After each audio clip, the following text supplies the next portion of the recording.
தூத்துக்குடி மாவட்டம் திருச்செந்தூர் கடற்கரையில் அமைந்துள்ளது உலக புகழ்பெற்ற சுப்பிரமணிய சுவாமி திருக்கோயில்.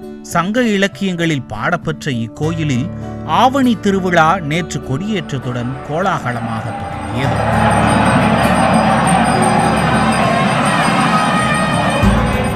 பன்னிரண்டு நாட்கள் நடைபெறும் இத்திருவிழாவில் பல்வேறு கலை நிகழ்ச்சிகள் நடைபெறுவது வழக்கம். அந்த வகையில் நேற்று மாலை கோயில் வளாகத்தில் பரதநாட்டியம் நிகழ்ச்சி நடைபெற்றது. அதில் சென்னையைச் சேர்ந்த புகழ்பெற்ற சைத்தன்யா பரதநாட்டிய பள்ளி மாணவிகள் கண்கவர் நடனமாடி பக்தர்களை மகிழ்ச்சியில் ஆழ்த்தினர்.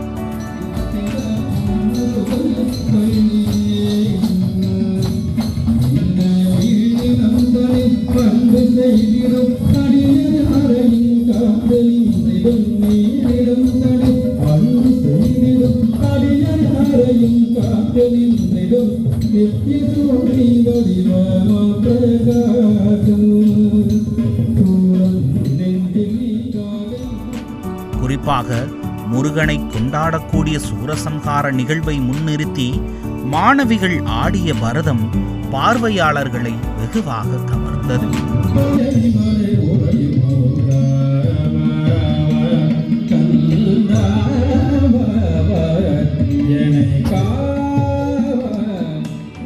முகபாவனையில் நவரசங்களையும் கொண்டு வந்த பரதநாட்டிய மாணவிகள் அதனுடன் முருகப்பெருமானுக்கே உரித்தான காவடி, மயிலாட்டம் இணைத்து ஆடி மக்களை பக்தி மழையில் நனைய செய்தனர்.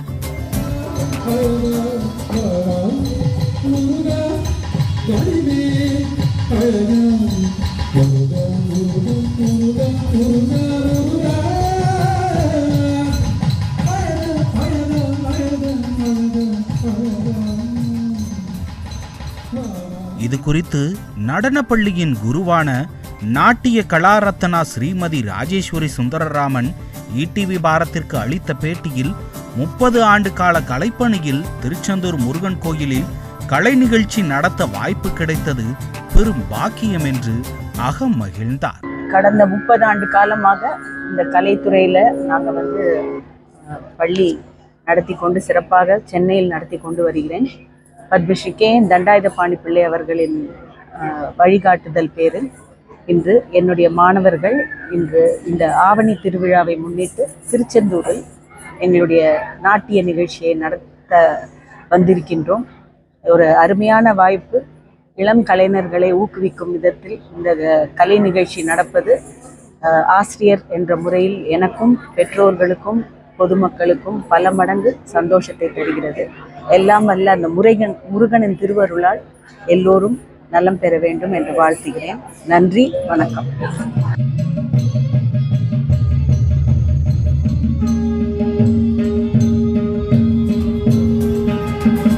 அதனைத் தொடர்ந்து பரதநாட்டிய பள்ளி மாணவர் பாலச்சந்தர் கூறுகையில், குரு ராஜேஸ்வரி ஸ்ரீமதி ராஜேஸ்வரி சுந்தரராமன் அவங்களோட மகன் அண்ட் டான்சர். நான் அவங்க சைத்தன்யா ஸ்கூல் ஆஃப் பரதநாட்டியமில் நான் கிரியேட்டிவ் ஹெட்டாக இருக்கேன். ஸோ இது சைத்தன்யா ஸ்கூல் ஆஃப் பரதநாட்டியம் திருநெல்வேலியில், சென்னையில் ஒரு 15 இயர்ஸாக நாங்கள் கிளாஸ் நடத்திட்டு இருக்கோம். இனிஷியலாக திருநெல்வேலியில் இருந்தோம். எங்கள் நேட்டிவ் எல்லாமே திருநெல்வேலிங்கிறதுனால திருநெல்வேலியில் இருந்தது. இப்போது ஒரு 15 இயர்ஸாக சென்னையில் வச்சு கிளாஸ் வச்சு நடத்திட்டு இருக்கோம். எங்களோட நேட்டிவ் திருநெல்வேலி. எங்கள் அம்மா இடங்களில் நிறைய ப்ரோக்ராம்ஸ் நிறைய விதவிதமான ப்ரோக்ராம்ஸ் பண்ணியிருக்கோம். அம்மா கிட்டத்தட்ட ஒரு 100 சலங்கு பூஜைக்கு மேலே பண்ணியிருக்காங்க. ஒரு 20 அரங்கேற்றம் மேலே பண்ணியிருக்காங்க. அண்ட் நாங்கள் மலேசியா, சிங்கப்பூர், அதுக்கப்புறம் மதுரை மீனாட்சி அம்மன் டெம்பிள், இப்போ நாங்கள் திருச்செந்தூர் வந்திருக்கோம். திருச்செந்தூர் எங்களுக்கு ரொம்ப ஒரு பெரிய கனெக்ட் இருக்குது. ஏன்னா பிகாஸ் எங்களுக்கு எங்கள் அம்மாவுக்கு ரொம்ப பிடித்தமான ஒரு கடவுள். ரொம்ப வருஷத்துக்கு அப்புறம் நாங்கள் கிட்டத்தட்ட ஒரு 13-14 வருஷத்துக்கு அப்புறம் நாங்கள் திருச்செந்தூர் வரோம். ஸோ இது அவருடைய அருள், அவருடைய அனுகிரகம்னால தான் இங்கே இன்னைக்கு இது நடந்திருக்கு. எல்லாருமே பார்ப்போம். நீங்கள் டான்ஸை பார்த்துருந்தீங்கன்னா தெரியும். காவடி எடுத்திருக்கோம். நிறைய முருகன் சம்பந்தமான விஷயங்கள் நிறைய இதில் பண்ணியிருக்கோம். காவடி எதுக்கு எடுக்கிறோம் பார்த்தீங்கன்னா முருகனை வேண்டிக்கிட்டு தான் நாங்கள் எடுத்திருக்கோம். ஸோ இந்த ஒரு பக்தியை முருகன் மேலே இருக்கக்கூடிய பக்தியை வெளிப்படுத்தணுங்கிற ஒரு பெரிய ஒரு விதமாக நாங்கள் காவடி, மயிலாட்டம் இது எல்லாத்தையுமே நாங்கள் கொண்டு வந்திருக்கோம். அதே மாதிரி காவடி, மயிலாட்டம் இதெல்லாம் பார்த்தீங்கன்னா நம்ம தமிழ் ஃபோக்லோரில் வரக்கூடிய ஒரு முக்கியமான ஒரு ஆட்டங்கள். ஸோ இதை மையப்படுத்தணும் அப்படிங்கிறது, இதை முன்னோடி கொண்டு வரணும் அப்படிங்கிறதுக்காக நாங்கள் காவடி, மயிலாட்டம் எல்லாமே எடுத்துட்டு வந்திருக்கோம். இன்னும் நிறைய ஷோஸ் பண்ணுவோம். Thank you so much for the opportunity. நன்றி. முருகன் மேல் உள்ள பக்தியை வெளிப்படுத்தும் விதமாகவும் தமிழ் மேல் உள்ள பற்றின் காரணமாகவும் மாணவிகள் அரங்கேற்றிய கலை நிகழ்ச்சிகள் காண்போரை மெய்சிலிர்க்க வைத்தது என்றால் அது மிகையாகாது. ஈடிவி பாரத் செய்திகளுக்காக தூத்துக்குடி செய்தியாளர் மணிகண்டனுடன் திவ்யா மற்றும் அசோக் சக்கரவர்த்தி.